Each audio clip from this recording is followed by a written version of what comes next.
the flagpole because it was a request that I got from the minister's office, and I shared with the minister that that in fact it was going to be in the news release, and it wasn't. And so I feel really, I was very frustrated, very disappointed, and I was feeling quite disrespected by what happened today, and probably some of the stuff that's happened this week. The flow of information has been very difficult, and I respect the command triangle. I respect the protocol around keeping certain information back so that you keep the integrity of the witnesses. I've been there. I've been involved in those kinds of investigations, so I respect that. But it's been difficult. I also respect the fact that I've been involved in investigations where I get a daily sit rep. I've only gotten 2 sit reps in this entire flow of information. I only found out today that Heidi was not carbine trained, and that might have been something that we should have known as soon as some of those things come out. It was obvious to me from the beginning that the comms in Nova Scotia has not been in the loop, because when we request information, they're no further ahead than we are. So I'm just sharing how I'm feeling, because there's a lot of things that go on in an unprecedented event such as this. And I know that everybody is working their hardest to do the best they can, and I accept that. And I've been defending it all week, or all last week and into this week. I was promised a chronology on Thursday afternoon for the minister and the prime minister, and I didn't get that either. And I had to tell them that I couldn't get them a chronology of something that happened 4 days ago, with a caveat that it might have changed. But I couldn't give them a map. I didn't get a map, and I didn't get the chronology either. And so it's pretty difficult when you have to tell. I have apologized to the minister. I'm waiting for the prime minister to call me so I can apologize. And I'm telling you, it's not about me. I could care less that I have to apologize for me dropping the ball. It's about the reflection of our organization. And it's about a reflection that makes it look like we don't know what we're doing. And I love my organization, and like I said, I can take it on the chin several times. It's not at all about me. I just am saddened that people tell me that they can give me this information, and I then cannot produce it. And this has happened now 3 or 4 times in the last week. And there's been a big disconnect in the communications. And I wanted to have this conversation last week, but I don't want to hurt people when they're hurting. And I don't want to make people, I know people are working as hard as they can, but we have a responsibility. And every time we've dropped the ball on providing information, you know who's filled that gap? The media has filled the gap. Retired members who haven't been in the field for 10, 15, 20 years are filling that gap. Why? Because we are not filling that gap. So, hindsight, again, I should have probably had this conversation last week, but I didn't think that it was such a saddened time that I didn't want people to hurt more than they hurt now. But after today, I could not say anything anymore, because I felt completely disrespected by the fact that I was told that Darren was going to talk about the guns in his speaking note. And as soon as I got confirmation, I advised the minister's office, and then it wasn't there. And so I don't know what's happened, but I think we have to do better. I think we have the communication between headquarters and each division has not been good. And trying to get information, this is the first time that I've had to actually make phone calls myself to try to get information, because the people around me were also getting blocked by getting information. So I think we have to figure out how we can do better on this. And so I'm open to suggestions, and I'm going to end my conversation. I'm going to end with it and pass it over to whoever wants to speak.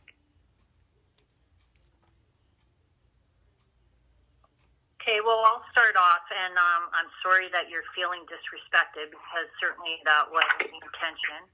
I'm doing a little bit of catch-up here myself, because I was on the road about the communication between the deputy and Leah and Darren this afternoon about details of what, as far as the weapons. And as far as communication, I don't disagree. I talked to the deputy yesterday about trying to come up with a way that you're updated either daily or every other day on what happened today, what's going to happen tomorrow, and so on. So we're working on that, and we've got resources in now to help with that kind of an issues management team.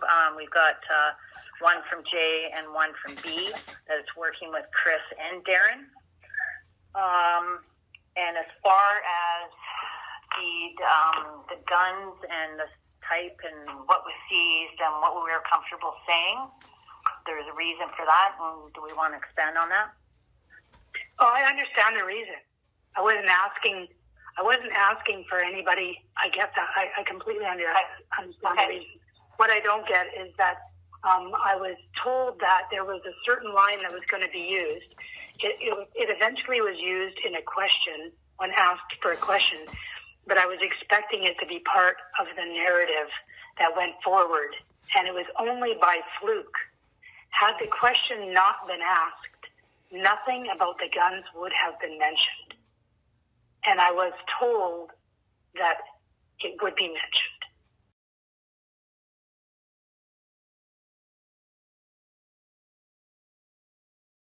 So just to be clear, Darren is not comfortable noting the make and or models of the weapons seized. Correct. So, hi, it's Leah. So the deputy and I had a brief conversation afternoon, so at around 12:30 our time, so 11:30 your time, in relation to the guns. So I had a conversation. I didn't. Someone from my team had a conversation with Darren and raised the request that came from the deputy. So I reached back to Deputy Brennan to confirm what the command triangle as well as Superintendent Campbell were comfortable saying, and that was semi-automatic handguns, what can be considered assault weapons. So the deputy wrote back at around 2 o'clock to confirm. So to be clear, and in the email, Darren is not comfortable noting the make and or model of the weapon seized. I said correct the investigative team, including Darren. And then the second question was, will he be stating another location of the shooters was searched and was negative for any more weapons? I said he's prepared and will do his best to include this in a response on same or within his remarks.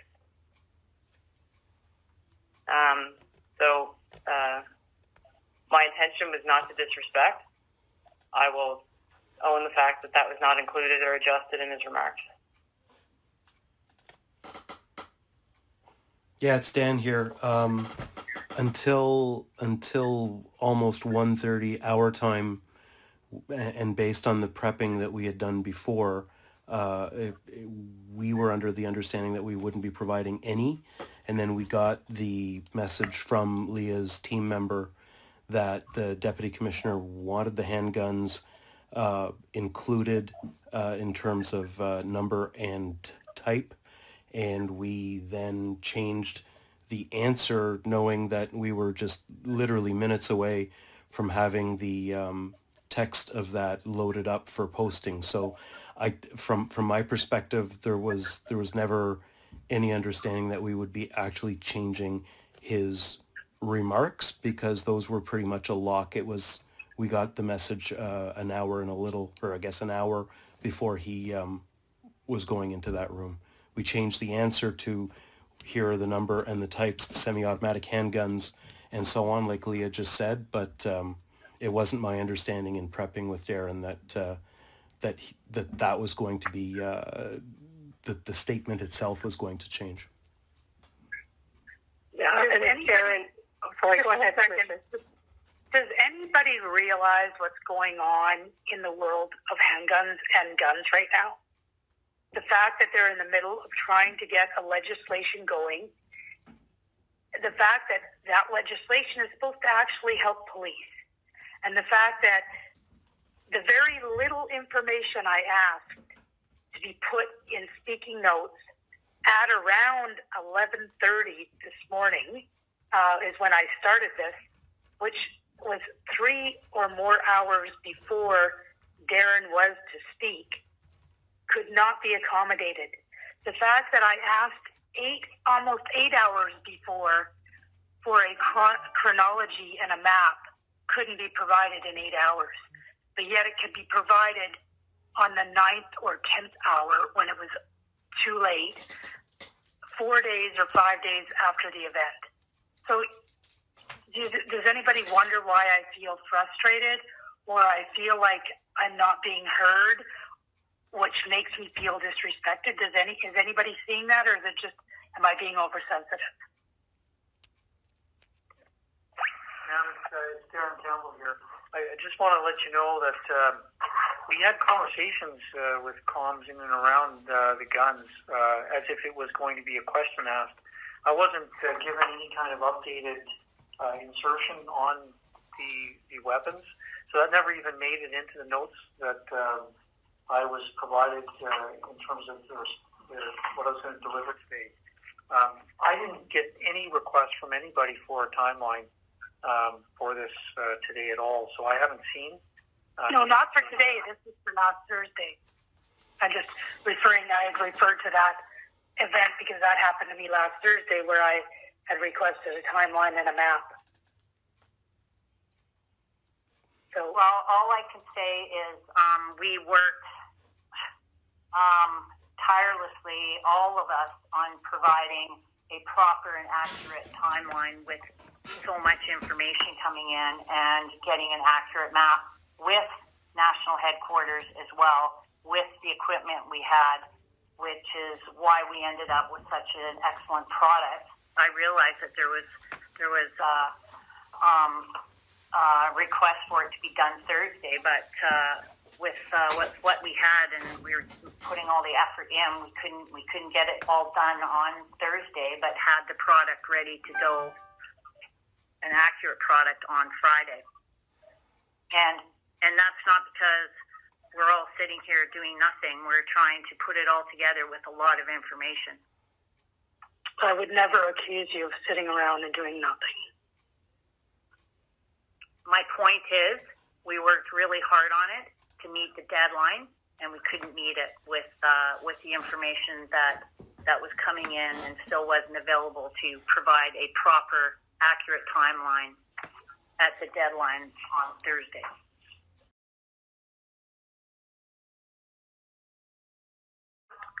Originally, a press conference scheduled for Thursday afternoon. Yeah, we had to cancel it because we weren't ready. So we ended up moving it to Friday.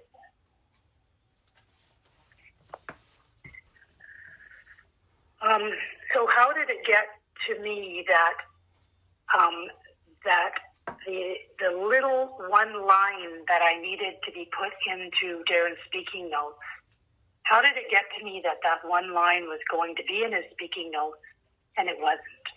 It was probably me, Commissioner, because I don't even remember who my conversation was with. It was just flying today. I went back and asked, is Darren going to speak to this? And I was told yes.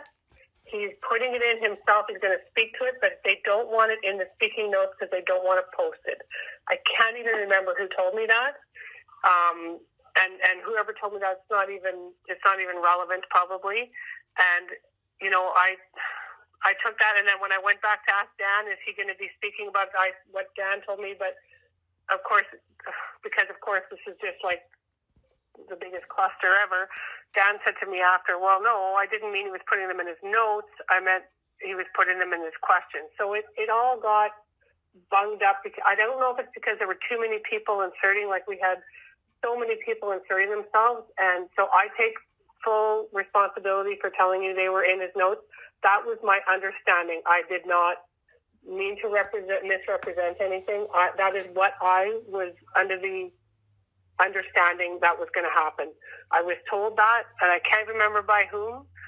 And that person may have been misinformed as well. It's like we're playing a game with cans and a string. You know, it's very difficult, and I'm hoping Leah and I are speaking tomorrow about us sending some people out there, and I'm hoping that might help them a little bit to have that we'll have a direct line in there. I don't know what else to say. So I take full responsibility for giving you the wrong information. I honestly thought it was the right information. So I am so sorry for that. It's interesting because, you know, we offered up communication assistance on Sunday. We offered it up on Monday. We offered it up on Tuesday, and none of it was, nope, we got this. And to watch what happened last week, to watch the media chew us up, eat us up, and spit us out, and to watch to hear what the minister and the prime minister had to say about the RCMP's inability to communicate, I will never forget it, because I know we're better than that. And I know that we ought to have done better. And so it was very saddening for me, because I know that the people on the ground are working tirelessly, but it didn't get reflected to the outside world. It only stayed within the walls of the RCMP, and a lot of what we do needs to be bigger than us. And when you're dealing with the biggest mass shooting in the history of Canada, it's not all about us. It's about the country, and it's about the country getting information. And I said this before, when we don't give the information, look what happens.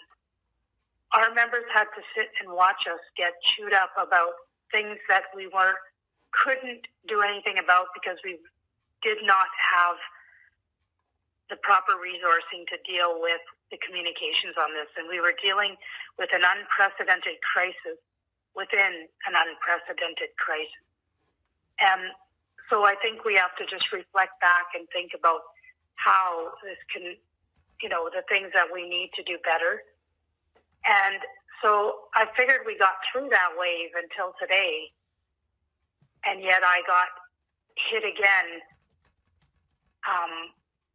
not being able to come through for the minister on the simplest of requests.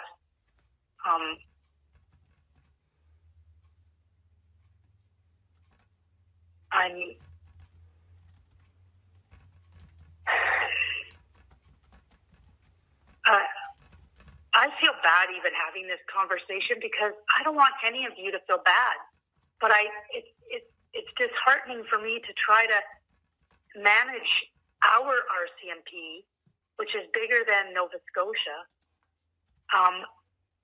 and trying to at least give the Prime Minister a bit of information before he hears it on the news. That's kind of a normal course of events, and yet we couldn't do that. So there was no question that we had to cancel the media conference last Thursday, because I look at when people aren't prepared to go in front of the media, it shows. And we saw that last week in some instances.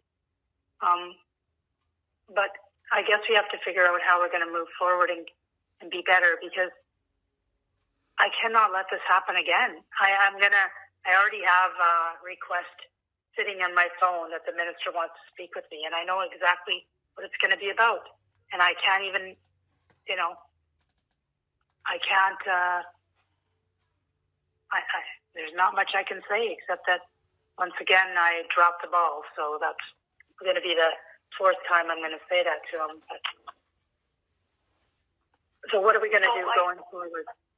So I am a bit perplexed because I do know that comms here and comms in Ottawa, like Sharon and Leah, are speak constantly, and we have been in conversations about relief and translators and all of that coming and being embedded with the team. And I was quite specific. And they can confirm exactly what they've talked about, but I have recognized that comms is the area that really gets hit on something like that. So they have been working on a relief team for that. And I'm also perplexed about comms here not getting the information that they need. Our comms sits with Darren in the command triangle and all the time. Okay, so Leah, Yes. when was the first time you sat in with the command triangle? We got together with Superintendent Campbell last Thursday. Okay, last Thursday. The event happened on Saturday. Normally, any command triangle I've been involved with, comms is sitting from day one into the command triangle. They can't report a lot of things that happened initially, but the first time that your comms got a full briefing was on Thursday, which was 4 or 5 days after the event. So we definitely, we talk every day. We started talking on Sunday. But embedding someone in the command triangle, no. And part of that reality is I've got a team of 4. And 2, I have a 2 IC that I can rely on, and the others perform exceptionally well at the level that they're at. So, that's, But do you so think... I definitely don't feel left out. I think that I'm constantly, that's not a feeling that I have, and I would be honest and say it, and I would have dealt with it already by now, but that's not the scenario here. I think we're, so I don't know if it's the magnitude of it, the fact that there's 22 people and the site's so large. I really don't know what to say other than what I feel is that, and I've been very clear in requesting it. People on the ground, like bodies, would be wonderful. I'd love to have lots more people. I've got a ton of support from Sharon Tessier, Dan, Jolene, and they're doing everything they can, but at the end of the day, it's still pulling 20 hours a day for the small team here to actually... And we offered you bodies. We offered bodies on Sunday. We offered bodies on Monday. We offered bodies on Tuesday and Wednesday. We kept offering bodies, and we were told, no, you didn't need them. So I don't know what we can do. We don't want you to be left alone working 20 hours a day. And then hearing on Thursday that maybe it's because you did not have the resources to be able to be at all places at all times. We got that. We know you're a small division. So, sorry to interrupt. So Sharon, I don't know if you want to speak in now, because the email that I sent on Saturday, I think it was pretty, I thought it was pretty thorough.